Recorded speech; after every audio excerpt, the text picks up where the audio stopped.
ഗാസയെ ഒരിക്കൽ കൂടി ചാവുനിലമാക്കി ഇസ്രയേൽ. രണ്ടാം ഘട്ട വെടിനിർത്തൽ ചർച്ചകൾ ലക്ഷ്യം കാണാതെ നീങ്ങുന്നതിനിടെയാണ് ഇസ്രയേലിന്റെ 100-ലേറെ യുദ്ധവിമാനങ്ങൾ ഗാസ മുനമ്പ് ലക്ഷ്യമിട്ട് തീമഴ പെയ്യിച്ചത്. നിസ്സഹായരായ മനുഷ്യർക്ക് നേരെ ട്രംപിനെ കൂട്ടുപിടിച്ച് നെതന്യാഹു നടത്തിയത് സമാനതകളില്ലാത്ത കൂട്ടക്കുരുതി. ഉറങ്ങിക്കിടക്കുകയായിരുന്ന മനുഷ്യർക്കൊന്നും നിലവിളിക്കാൻ പോലുമായില്ല. ഇടതടവില്ലാതെ ബോംബുകൾ വന്നു വീണു. ട്രംപ് ഭരണകൂടവുമായി ചർച്ച നടത്തിയ ശേഷമായിരുന്നു ഇസ്രയേലിന്റെ ഈ നീക്കമെന്ന് വൈറ്റ് ഹൗസും സ്ഥിരീകരിക്കുന്നു. ബന്ദികളുടെ ജീവൻ വെച്ചുള്ള ഹമാസിന്റെ വിലപേശൽ മറുവശത്തും തുടരുന്നു എന്നാണ് നമ്മൾ അറിയുന്നത്. എന്താണ് ഗാസയിലെ നിലവിലെ സ്ഥിതിയെന്ന് 59 സെക്കൻഡിൽ ഒരു റിപ്പോർട്ട് കാണാം. അക്ഷരാർത്ഥത്തിൽ നരവേട്ട. ചൊവ്വാഴ്ച പുലർച്ചെ മധ്യ ഗാസയിലെ ഗാസ സിറ്റി, ദേർ അൽബല, തെക്കൻ നഗരങ്ങളായ ഖാൻ യുനീസ്, റാഫ എന്നിവിടങ്ങളിലെല്ലാം ഇസ്രായേൽ യുദ്ധവിമാനങ്ങൾ തീമഴ ചുരിഞ്ഞു. 400-ലേറെ പേരുടെ മരണം സ്ഥിരീകരിച്ചു. പരിക്കേറ്റവരുടെ ശരിയായ കണക്ക് ലഭ്യമല്ല. കെട്ടിടാവശിഷ്ടങ്ങൾക്കിടയിൽ കുടുങ്ങിക്കിടക്കുന്നവർ അതിലുമേറെ. ട്രംപിന്റെ പിന്തുണ നൽകിയ ധൈര്യം ഇസ്രായേലിന്റെ ആക്രമണ രീതിയിൽ പ്രതിഫലിക്കുന്നുണ്ട്. അമേരിക്കയുമായി ചർച്ചയ്ക്ക് ശേഷമായിരുന്നു നെതന്യാഹുവിന്റെ നീക്കമെന്ന് വൈറ്റ് ഹൗസും സ്ഥിരീകരിച്ചു. വെടിനിർത്തൽ തുടർന്നാൽ നെതന്യാഹു സർക്കാരിനുള്ള പിന്തുണ പിൻവലിക്കുമെന്ന തീവ്ര വലതുപക്ഷ കക്ഷികൾ മുന്നറിയിപ്പ് നൽകിയിരുന്നു. ഒന്നാം ഘട്ട വെടിനിർത്തലിന് പിന്നാലെ പിന്തുണ പിൻവലിച്ച വലതുപക്ഷ നേതാവ് ഇറ്റാമർ ബെൻഗ്വീർ നെതന്യാഹു സർക്കാരിൽ സുരക്ഷാമന്ത്രിയായി തിരിച്ചെത്തി. ഇതൊരു തുടക്കം മാത്രമാണെന്നായിരുന്നു നെതന്യാഹുവിന്റെ മുന്നറിയിപ്പ്. ആക്രമണം തുടർന്നാൽ ഇസ്രായേൽ ബന്ദികൾക്ക് മരണശിക്ഷയാകും ഫലമെന്ന് ഹമാസ് മുന്നറിയിപ്പ് നൽകി. ചുരുക്കത്തിൽ ഗാസ മുനമ്പിൽ കശാപ്പ് തുടരാനുള്ള സാഹചര്യമെല്ലാം ഒരിക്കൽ കൂടി സജീവമായിരിക്കുന്നു. RDX rap news Malayalam.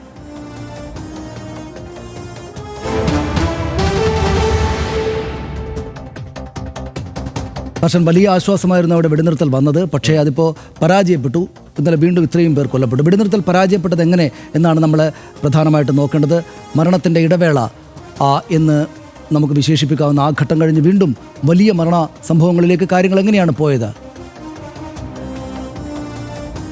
വെടിനിർത്തൽ ജനുവരി 19 നിലവിൽ വന്നത്. മാർച്ച് 1 വരെ നിന്നു വെടിനിർത്തലായിരുന്നു. മധ്യസ്ഥം വഹിച്ചത് ഖത്തറും ഈജിപ്തും ബൈഡനുമാണ് എന്ന് നമുക്കറിയാം. ഇസ്രയേൽ വഴങ്ങിയത് ബന്ദി കൈമാറ്റ പട്ടിക പുറത്തുവിട്ടതോടെയാണ് ഇസ്രയേൽ വഴങ്ങിയത്. പകരം 1800-നടുത്ത് പലസ്തീൻ തടവുകാരെ ഇസ്രയേൽ വിട്ടയക്കുകയും ചെയ്തു. ഹമാസ് 25 ബന്ദികളെ വിട്ടയച്ചു. 8 മൃതദേഹങ്ങൾ കൈമാറുകയും ചെയ്തു. ധാരണപ്രകാരം പൂർണ്ണമായും പിന്മാറാതെ ഇസ്രയേൽ സേന നിന്നതാണ് ഇവിടെ പ്രശ്നങ്ങളുണ്ടായത്. വീണ്ടും വെടിമുഴങ്ങിയത് ഇങ്ങനെയാണ്. നമുക്ക് കാണാം. അത് വെടിനിർത്തലിനിടയിലും ആരോപണ പ്രത്യാരോപണങ്ങൾ ഉണ്ടായി. പക്ഷേ എങ്കിലും ഇതങ്ങ് നീണ്ടു നിൽക്കുമെന്നാണ് വിചാരിച്ചെങ്കിലും രണ്ടാം ഘട്ട ചർച്ച വെടിനിർത്തലിൻ്റെ 16-ാം ദിവസം മുതലെന്ന ധാരണയ്ക്ക് നെതന്യാഹു വഴങ്ങിയില്ല എന്നതാണ് ഇപ്പോഴത്തെ സംഭവങ്ങൾക്ക് കാരണമായിട്ട് നമ്മൾ മനസ്സിലാക്കുന്നത്. ചർച്ചകൾ താളം തെറ്റി. വീണ്ടും കാര്യങ്ങൾ വലിയ കുഴപ്പത്തിലേക്ക് നീങ്ങി.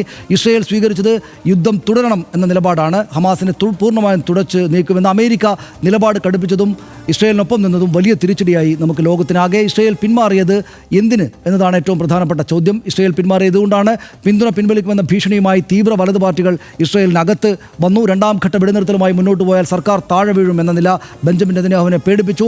യുദ്ധം നിർത്തിയാൽ രാജിവെക്കുമെന്ന് ധനകാര്യമന്ത്രി ബെസലേൽ പ്രഖ്യാപിച്ചതും നമ്മുടെ മുന്നിലുണ്ട്. 15 വർഷത്തെ ഭരണം അവസാനിക്കുമോ എന്ന നെതന്യാഹുവിൻ്റെ ഭയമാണ് വീണ്ടും കുഞ്ഞുങ്ങളടക്കമുള്ളവരെ കൊല്ലാൻ തീരുമാനിച്ചതിലേക്ക് പോയത്. ജനുവരിയിൽ തന്നെ പിന്തുണ പിൻവലിച്ചത് ദേശ സുരക്ഷ കണക്കാക്കിയാണ്. ഇന്നലത്തെ ആക്രമണത്തിന് പിന്നാലെ ബെൻഗ്വീർ വീണ്ടും മന്ത്രിസഭയിലേക്ക് വന്നു എന്ന വസ്തുത കൂടെ നമ്മുടെ മുന്നിലുണ്ട്. ഹമാസ് ഉന്മൂലനം എന്ന ലക്ഷ്യം നിറവേറ്റാനാകുന്നില്ല എന്ന് നെതന്യാഹു പറഞ്ഞത് നമ്മൾ കേട്ടു. വേഗത്തിൽ അധികാരം പോയാൽ അഴിമതി കേസുകളിൽ വിചാരണ നേരിടേണ്ടി വന്നേക്കും എന്ന നില വന്നപ്പോഴാണ് ചർച്ചയ്ക്കില്ല. പക്ഷേ അമേരിക്ക പറയുന്ന അംഗീകരിക്കാമെന്ന് നെതന്യാഹു പറഞ്ഞു. വല്യേട്ടൻ പറഞ്ഞാൽ കേൾക്കുമെന്ന നിലപാട് സ്വീകരിച്ചു. ബാക്കിയുള്ള ബന്ദികളിൽ പകുതിയിലേറെ പേരെയും ഹമാസ് വിട്ടയക്കണം എന്ന നിലപാട് അവർ മുന്നോട്ട് വെച്ചു. ബന്ദി മോചന നിർദ്ദേശം അംഗീകരിച്ചാൽ മാത്രം 7 ആഴ്ച കൂടി വെടിനിർത്താം എന്ന് നിലപാടിലേക്ക് വന്നു. ദീർഘകാല വെടിനിർത്തൽ ചർച്ചകളിൽ ഉറപ്പ് പറയാനാകില്ലെന്നും നിലപാടെടുത്തു. രണ്ടാം ഘട്ട മധ്യസ്ഥ ചർച്ചകളിലൂടെ മുന്നോട്ട് പോകാമെന്ന് ഹമാസ് പറഞ്ഞു. നെതന്യാഹുവിൻ്റേത് ജനുവരിയിലെ കരാറിന് വിരുദ്ധമായ നിർദ്ദേശങ്ങളാണ് എന്ന് ഹമാസ് ഉപാധികളുടെ കാര്യത്തിൽ പറഞ്ഞു. US വേരുകളുള്ള ഇസ്രയേലി പൗരൻ്റെ മൃതദേഹം കൈമാറാമെന്ന് ഹമാസ് പറഞ്ഞു. 4 ബന്ദികളെ വിട്ടയക്കാമെന്നും ഹമാസിൻ്റെ വാഗ്ദാനമുണ്ട്. ഇതൊക്കെയാണ് ഉപാധികളും വാഗ്ദാനങ്ങളുമായി ഹമാസ് മുന്നോട്ട് വെച്ചത്. പക്ഷേ ഉപാധി വേണ്ട, യുദ്ധം മതി എന്ന നിലപാട് ഇസ്രയേൽ സ്വീകരിച്ചു എന്നതാണ്. ഹമാസിൻ്റെ ശ്രമം സൈക്കോളജിക്കൽ വാർഫെയർ ആണ് എന്നാണ് ഇസ്രയേൽ കണക്ക് കൂട്ടുകയും പുറത്തേക്ക് പറയുകയും ചെയ്ത് അതിന് വഴങ്ങേണ്ടതില്ല എന്ന നിലപാട് ഹമാസ് സ്വീകരിച്ചു. ഈജിപ്തിലൂടെയുള്ള ഭക്ഷ്യവിതരണം ഉൾപ്പെടെ ഇസ്രയേൽ പിന്നീട് തടയുകയായിരുന്നു. പൂർണ്ണ യുദ്ധത്തിലേക്ക് നേരത്തെ സാഹചര്യങ്ങളിലേക്ക് പോയി. ഗാസയിലെ നഗരങ്ങൾ ഉടൻ ഒഴിഞ്ഞു പോകണമെന്ന് ഇസ്രയേൽ കൽപ്പിച്ചു. അതാണ് ഉണ്ടായത്. ട്രംപിൻ്റെ നിലപാട് വളരെ പ്രധാനപ്പെട്ടതായി. ട്രംപിൻ്റെ നിലപാട് എന്താണെന്ന് നമുക്കറിയാം. ട്രംപ് ഇത്തരം കുഴപ്പങ്ങൾക്കൊപ്പമാണ് നിൽക്കുക. ജനുവരിയിലെ കരാറിൻ്റെ ക്രെഡിറ്റ് ഏറ്റെടുത്തു ട്രംപ്. ഉപാധികളില്ലാതെ മുഴുവൻ ബന്ദികളെയും വിട്ടയക്കണമെന്ന് ഹമാസിനോട് അവർ ആവശ്യപ്പെട്ടു. ഇതിന് തയ്യാറായില്ലെങ്കിൽ ഹമാസ് വലിയ വില കൊടുക്കേണ്ടി വരുമെന്ന് ട്രംപ് ട്രംപ് അദ്ദേഹത്തിന് മാത്രം കഴിയുന്ന ഔദ്ധത്യത്തോടെ പ്രഖ്യാപിച്ചു. ഇസ്രയേലിൻ്റെ പോർവിളിക്ക് പൂർണ്ണ പിന്തുണയാണ് ട്രംപിൻ്റെ ഭാഗത്ത് നിന്നുണ്ടായത്. ബിസിനസ്സും ഇതിനകത്തൊരു പ്രധാനപ്പെട്ട പങ്കുണ്ട്. ട്രംപിന് ഗാസയിൽ ദീർഘകാല ബിസിനസ് താല്പര്യങ്ങളുണ്ട് എന്ന് നമുക്ക് ഇതിനകം അറിയാം. ഗാസയെ പശ്ചിമേഷ്യൻ സുഖവാസ കേന്ദ്രമാക്കുമെന്ന് വിവാദ പ്രഖ്യാപനം പരസ്യമായി തന്നെ നടത്തി. ഗാസയിൽ നിന്ന് പലസ്തീനികൾ സമ്പന്ന അറബ് രാജ്യങ്ങളിലേക്ക് പോകട്ടെ, ഞാനവിടെ ഒരു ലക്ഷ്യം കാണാൻ വേണ്ടി വന്നാൽ US സൈന്യത്തെ തന്നെ അയക്കുമെന്നും ട്രംപ് പറഞ്ഞു. ട്രംപിൻ്റെ ലക്ഷ്യത്തെ ഇസ്രയേൽ പ്രധാനമന്ത്രി പ്രശംസിക്കുകയും അത് തങ്ങൾക്ക് അനുകൂലമായ നിലപാടായിട്ട് സ്വീകരിക്കുകയും ചെയ്തു.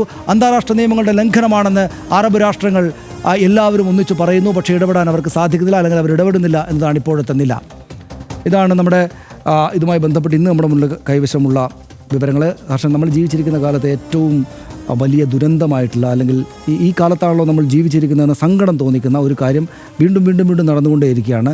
എന്താ പറയുക, തീർച്ചയായും ഇത്രയധികം കൊച്ചുകുട്ടികളുടെ മൃതദേഹങ്ങൾ ഇങ്ങനെ കാണേണ്ടി വരുന്നതാണ് ഏറ്റവും സങ്കടകരമായ കാര്യം. ഇതിൽ നമ്മളൊക്കെ മാധ്യമങ്ങൾ പലതും ആ നിലയ്ക്ക് സംപ്രേഷണം ചെയ്യുന്നില്ല എന്നതുകൊണ്ടാണല്ലോ ആളുകളിലേക്ക് ആ മുഴുവൻ ദൃശ്യങ്ങളും എത്താതിരിക്കുന്നത്. പക്ഷെ നമ്മളിതെല്ലാം കാണുന്നുണ്ട്. അത്രയധികം സങ്കടകരമാണ് ഗാസയിലെ അവസ്ഥ എന്നതാണ് സത്യം.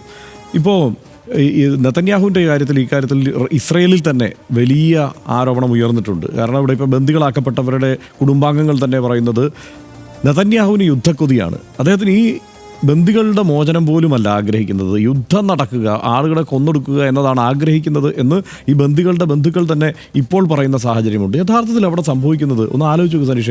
ഇത് കേരളത്തിലെ ഏറ്റവും ചെറിയ ജില്ല അത് ആലപ്പുഴയാണ്. ആലപ്പുഴയിൽ തന്നെ കേരളത്തിലെ ഏറ്റവും ചെറിയ താലൂക്കുള്ളത് ആലപ്പുഴയിലാണ്. അതായത് ആലപ്പുഴ താലൂക്ക് ഉണ്ടല്ലോ, ആ താലൂക്കിൻ്റെ വലിപ്പം എന്ന് പറയുന്നത് നമുക്ക് 373 സ്ക്വയർ കിലോമീറ്ററാണ്. ഇത് ആലപ്പുഴ താലൂക്ക് ഏറ്റവും ചെറുതാണ്. കേരളത്തിലെ കൊച്ചി ജില്ലയിലെ ഏറ്റവും ചെറിയ താലൂക്ക് ഈ പറയുന്ന ആലപ്പുഴ താലൂക്കാണ്. ആ ഗാസയുടെ വലിപ്പം എത്രയാണെന്ന് അറിയാമോ? 365 സ്ക്വയർ കിലോമീറ്റർ. അതായത് അതിനേക്കാൾ ചെറുതാണ്. അവിടെയാണ് കഴിഞ്ഞ ഈ 2023 ശേഷം 2023 ഒക്ടോബർ 7 ശേഷം 46,600 പേർ കൊല്ലപ്പെട്ടിരിക്കുന്നത്.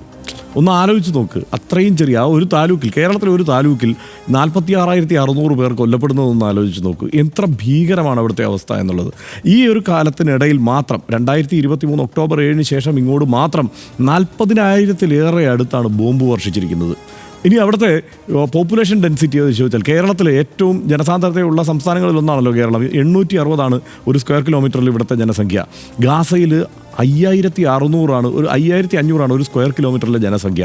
അതായത് ആളുകൾ ഇങ്ങനെ പന്നിക്കൂട്ടിലെ പോലെ തിങ്ങിപ്പാർക്കുന്ന ഒരു പ്രദേശത്തേക്ക് അതിനേക്കാൾ നരകതുല്യമായ സാഹചര്യം സൃഷ്ടിക്കുന്ന തരത്തിൽ ബോംബെറിയുകയാണ്. അതായത് എല്ലാവരും മരിക്കാം, എപ്പോൾ വേണമെങ്കിലും ആരും മരിക്കാമെന്നുള്ള ഒരു സ്ഥിതിയുണ്ട് ആ രാജ്യത്ത്. അവിടെ ആ പ്രദേശത്തിൻ്റെ ഗാസയുടെ സ്ഥിതി എന്തായിരിക്കുമെന്ന് നമുക്ക് ഇത്രയും മാത്രം ഒരു ദൃശ്യവും കാണാതെ ഇതിൻ്റെ ഈ ഡാറ്റ മാത്രം എടുത്തിട്ട് നമ്മളൊന്ന് ആലോചിച്ചാൽ നമുക്ക് മനസ്സിലാക്കാൻ കഴിയും. കാരണം അത്രയധികം. അപ്പോൾ ഇതിനകത്ത് ഏറ്റവും സങ്കടകരമായ കാര്യം, ഇങ്ങനെ അവിടെ ബോംബിങ് നടക്കുമ്പോൾ ലോകരാജ്യങ്ങളെല്ലാം ഇതിനെ അപലപിച്ചുകൊണ്ടിരിക്കുന്നു. ഈ മട്ടിൽ കൈകാര്യം ചെയ്യുന്നതിനെ വംശഹത്യയാണ് നടക്കുന്നതെന്ന് പറയുമ്പോൾ ഇവിടെ ഇരുന്ന് പലരും ഇസ്രയേൽ ചെയ്യുന്നത് വളരെ ഗംഭീരമായ ഒരു നടപടിയാണ് എന്ന മട്ടിൽ ഈ കൂട്ടക്കുരുതിയെ ന്യായീകരിക്കുന്ന കാണുമ്പോൾ അവരെയൊക്കെ ഏതെങ്കിലും ഈ മനോരമ ആശുപത്രിയിലേക്ക് കൊണ്ടു തള്ളണം എന്നാണ് പലപ്പോഴും നമുക്ക് തോന്നുക. കാരണം ഈ കണക്ക് വെച്ച് നോക്കണമല്ലോ, അത്ര ചെറിയൊരു പ്രദേശം, കേരളത്തിലെ ഏറ്റവും ചെറിയ താലൂക്കിനേക്കാൾ ചെറിയൊരു പ്രദേശം, അത്രയും പ്രദേശത്ത് തിങ്ങി പാർക്കുന്ന ആളുകൾക്കിടയിലേക്ക് 10,000-കണക്കിന് ബോംബുകൾ ഇങ്ങനെ വർഷിക്കുകയാണ്.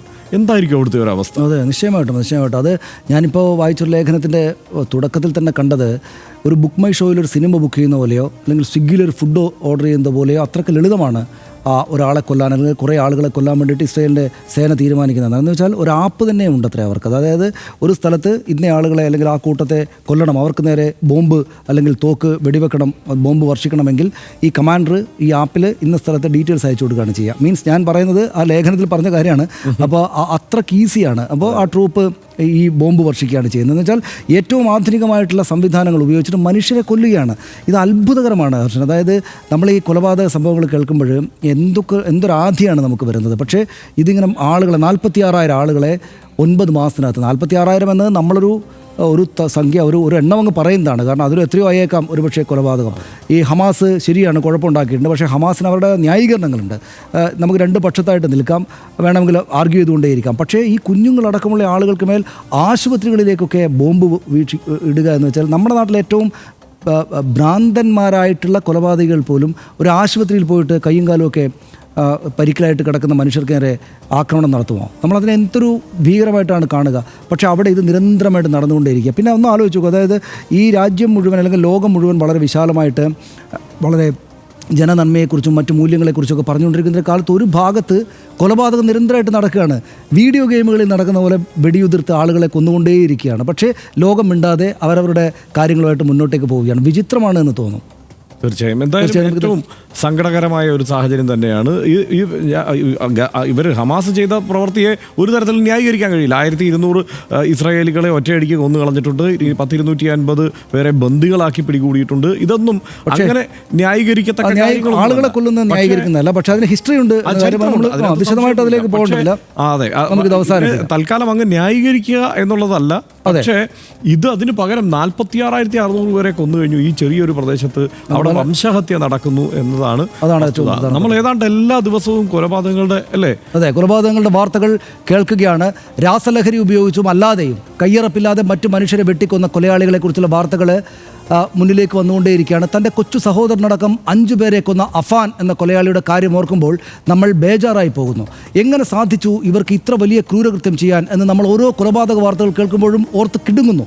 അതേസമയം തന്നെ പക്ഷേ നമ്മുടെ എല്ലാം കൺമുന്നിൽ, ഈ ലോകത്തിൻ്റെ ആകെ കൺമുന്നിൽ ഒരു ലഹരിയും ഉപയോഗിക്കാതെ വലിയ മനുഷ്യരെന്ന പട്ടത്തിലൊരു കോട്ടവും വരാതെ ഇസ്രയേലിൻ്റെ ഭരണാധികാരികൾ അനേകായിരങ്ങളെ കൊല്ലാൻ ഉത്തരവിടുകയാണ്. ഈ ദിവസവും കുഞ്ഞുങ്ങൾ വീണ് മരിക്കുന്നു, ആശുപത്രികളിൽ പോലും കടന്നു കയറി കൊല്ലുന്നു, വെടിനിർത്തൽ ലംഘിക്കപ്പെടുന്നു. ഞങ്ങളല്ലാത്ത മറ്റു മനുഷ്യരെ സമ്പൂർണ്ണമായി തുടച്ചു നീക്കുമെന്ന് ബെഞ്ചമിൻ നെതന്യാഹു പരസ്യമായി പറയുന്നു. ഏറ്റവും ക്രൂരമായൊരു കാലം എന്ന് നമ്മൾ ജീവിച്ചിരിക്കുന്ന ഈ കാലത്തെ നമുക്ക് പിന്നാലെ വരുന്ന മനുഷ്യർ വിലയിരുത്തും. ജൂത കൂട്ടക്കൊലയെക്കുറിച്ച് നമ്മളിപ്പോൾ വിലയിരുത്തും പോലെ മുമ്പത്തെ ഇരകളുടെ പിന്മുറക്കാർ ഇപ്പോൾ ഇത്രയ്ക്ക് ക്രൂരരായ വേട്ടക്കാരായി മാറിയത് എങ്ങനെയെന്നോർത്താൽ അത്ഭുതം തീരില്ല. രാഷ്ട്രീയം ഇത്രയ്ക്ക് മനുഷ്യവിരുദ്ധമായി മാറുന്നത് എങ്ങനെയാണ് എന്ന അമ്പരപ്പോടെ RDX ഈ വിഷയം പൂർത്തിയാക്കുന്നു.